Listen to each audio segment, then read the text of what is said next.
So it began in 2022, summer, July. I was perfectly healthy, getting along with my life, doing my usual mom duties, cooking, cleaning, looking after the kids. My daughter had got married previous year, so we were just getting back to normal life.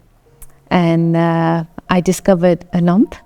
Literally, it was overnight for me. It must have been there a long time, but for me, it was overnight. Thinking nothing of it, I let it go for 2 days. Then I spoke to my husband and he goes, you know what, just go and check it out. Go to the doctors. Made an appointment at the doctors. Went, and my doctor, she said, because of the size of it, she doesn't think that it could be cancer. And she put it down to my monthly cycle. And she says, please go home and come back after a month. So I trusted her and I went home. And within that month, after the third, fourth week, I felt like I was becoming ill. I was getting tired. I couldn't do my usual activities, and my lump was getting bigger. So I called my doctor again, and I asked them that please can you refer me to get a mammogram done. And then that was done really quickly. Within a week, I was sent an appointment. I went, and again, my husband couldn't come because it was after COVID, and he was outside and he was waiting. I was inside, and I wasn't expecting it. Me thinking it's just going to be. Everybody was telling me that it's going to be a cyst. They're going to drain it. It's nothing of. Don't worry about it. In my head as well, I thought it's going to be a cyst. I'll be home, back to my normal duties. I went and they checked, and they said it's not a cyst. We're going to have to do a biopsy there and then. And it was an absolute shock for me. I says, can I at least speak to my husband? And they says, right now we've got you in the perfect position. The biopsy is just going to take a couple of seconds. I'm still thinking that it will just be, it won't be cancer. Managed to speak to my husband, and I told him, I quickly managed to send him a message and tell him, look, it's not a cyst. They're doing a biopsy. And then I had the biopsy done, and they told me they're going to send me an appointment for the results in a week's time. And in that week, I got COVID for the second time. And on the Monday, I was supposed to go back to Glenfield Hospital to get the results. And because I had COVID, my husband called my surgeon, my consultant, to say that she's ill. She won't be able to come. She said that it's fine. We will call her. And that couple of hours was really difficult for me because the phone was in my hand, calling her, waiting for her to call. She finally did call, and straight away she says, look, is anybody with you? And I say, yes, my husband's sitting with me. And she goes, it is cancer. And I just let out a big cry because I was not expecting. Me and my husband were both shocked. But instantly I said, okay. Instead of me being doom and gloom, I sort of picked myself up because I had my children. They were really, really upset. My daughter was crying. And a few weeks passed, I had more tests. And then I found out that my cancer was aggressive and it was triple negative, and that my treatment's going to be aggressive. It's not going to be easy. I spoke to my oncologist was telling me that it's not going to be easy. You're going to have to come in for chemotherapy every single week on a Monday for the next 12 weeks. And I trusted them. I trusted her. I went in every week. Thursday would be my pre-chemo. Monday would be my chemotherapy. I would go in, and then that lasted for 12 weeks. I was fine. It was the side effects were strong, but I was fine. Monday I would go in. Tuesday, Wednesday I'd be ill. Thursday I'd be fine. I'd go for my pre-chemo. Again, Saturday, Sunday I'd start preparing, like little meals and getting the shopping done, making sure my daughter was okay. And then Monday I'd be back at chemo. And that happened for the next 12 weeks. And then they changed my treatment to a different treatment. I can't remember the name. And that was when it hit me. That was really, really strong for me. But it was every 3 weeks. So I wouldn't have to go in every week. And that's when I felt it. I felt I couldn't cope. I was ill. The steroids were really strong. I felt the steroids were playing with my mind, but again, I trusted my doctors, and they were looking after me. The chemo nurses were really good.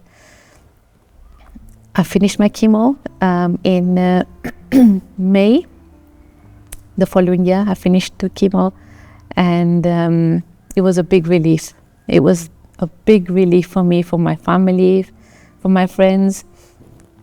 And then I decided to have a mastectomy. I had my mastectomy in July, and then I got the all clear. And slowly, I'm getting my life back onto track. Making up for all the time, trying to cook all the things. I have a big passion for cooking, so I'm cooking. I'm starting my walks again, slowly. My life is not as how it was, but slowly it's getting there. So my faith helped me tremendously. We believe that any illness that comes from God is a test, and everyone has to go through test with health, with their wealth, with their children, with their family. And I took this is a test from Allah. And also, Allah doesn't burden its servant with more than we can cope. So for me, that was that Allah's not going to put more on me, that I could cope with what happened, whatever was happening to me, knowing that I'm not going to be going through any more. And not losing hope. I knew that Allah has given this illness, and Allah will cure it as well. And I strongly believed in that. Also, my life was really busy before cancer, and I truly believe that Allah gave me this cancer as a blessing in disguise. And even though I wanted to do the things, I couldn't, and all my body needed was rest. And I took upon this as a gift from Allah, and I was resting, letting people help me. I used to help people. I used to look after my family, and the roles reversed, and it was my family that were taking care of me. And I took it with open arms. They helped me. It wasn't easy. I wasn't used to all of this, but again, Allah has sent it for me, and I trusted Him. I trusted His plans. Allah's plans are better than ours, and I trusted Him, and I let go, and I was cured. During chemo, I couldn't talk. So because my sickness was so severe, I couldn't literally move my lips. Every time I would move, I would start to feel sick. So I used to pray in my heart, and Allah is all hearing, all seeing. Allah knows what's in my heart. And I asked Him, I used to speak to Him, even with just in my head, in my heart, Allah, you know what I'm going through. Allah, you know the reason why you've given me this cancer. Allah, you are the best. And Allah, you can cure me. Only you can cure me. And I ask Allah, you know what's happening. And Allah, I put my trust in you, and Allah, you will cure me. I used to read as much as I could. I couldn't read as much, but whatever Quran ayat that used to come to my heart, I used to pray that. Any little I could pray. I mean, I used to have family and friends sending me prayers to pray, and I used to pray them as well. And it gave me calm. It helped me relax. There was a few prayers I used to pray when I used to get stressed, especially before going for my pre-chemo bloods. I'm scared of needles, even with going when they fit the cannula in. I used to get so stressed, and there was a few verses that I used to pray, and it used to calm me down. And I used to have a little booklet before taking in with chemo, and I used to take that, and I used to pray when I'm waiting outside the chemo suite, and I used to pray that little book I had, and I feel that helped me. When they put the cannula in, it was a big relief for me. So my children came to me because I was ill, and they came to me, and they knew, and I told them that, look, it's cancer. My youngest daughter burst into tears. I hugged her and I says, look, I'm going to be okay. I'm strong, and I want you to be strong as well. And my boys, they were upset as well. My daughter was away. She lives up north. So she was in bits. She came over. She spent a few weeks with me. And then one of my sons, he started looking into alternative medicine, all the things that I could take to help me during the chemo. So I was taking a lot of natural supplements that helped me with the side effects of chemo.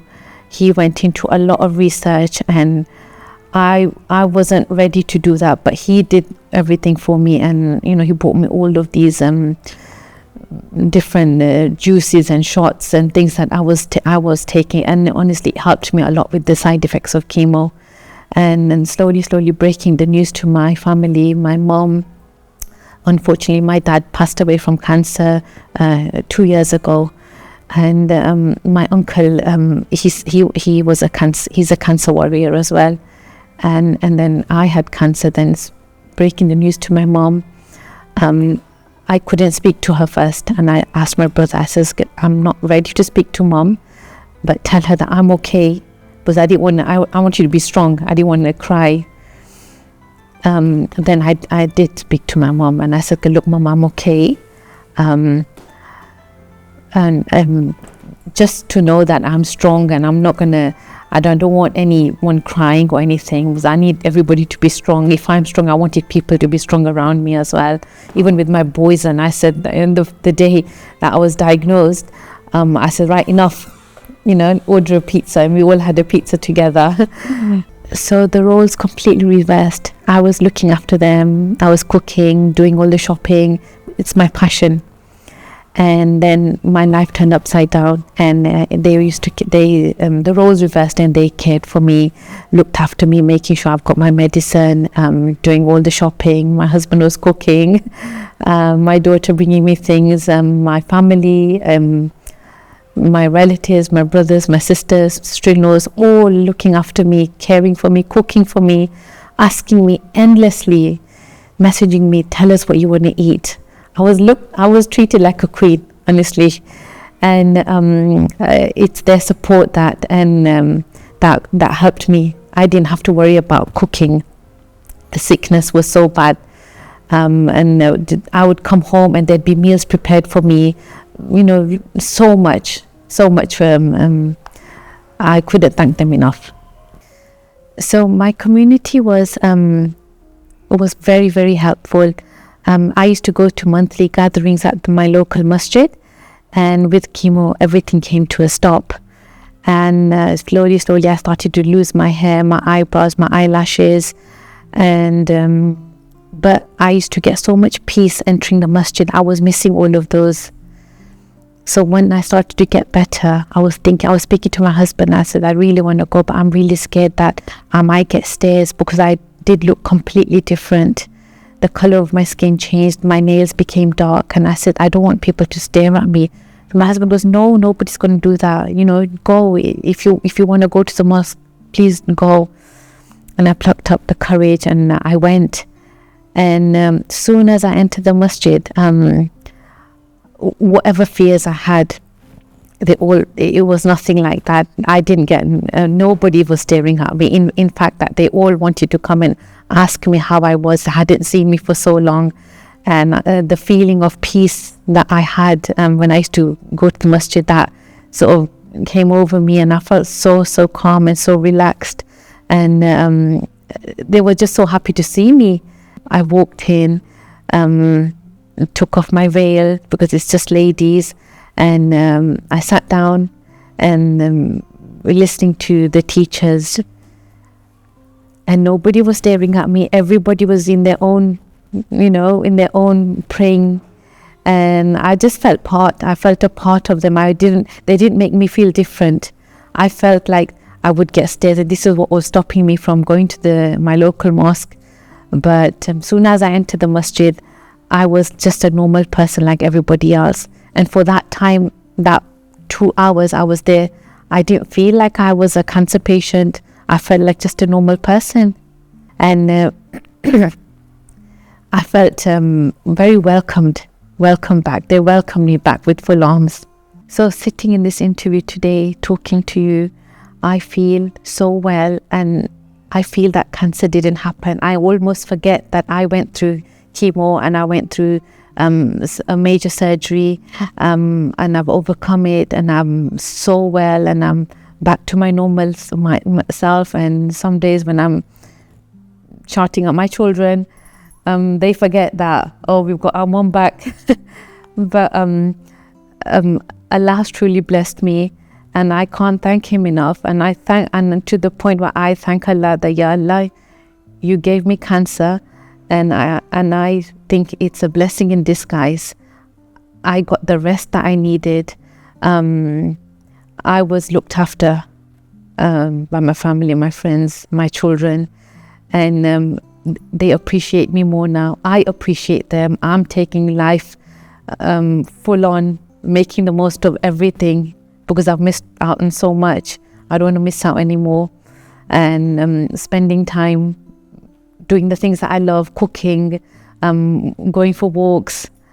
I'm making sure that I do everything now. Me and my husband, we traveled. We went Goa, we went to Africa, we went back to, that's where my husband's family live.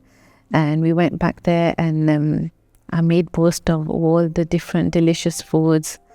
We traveled a lot, and then just in January, me and my husband and my family went to Goa for a family wedding there, and it was amazing. And I look forward to going on holidays with him more, mainly because cancer could return, but I'm taking life in full hands now, taking each day as it comes, and realizing that every day is a blessing for me. Waking up is a blessing. Doing the things that I couldn't do before is a blessing.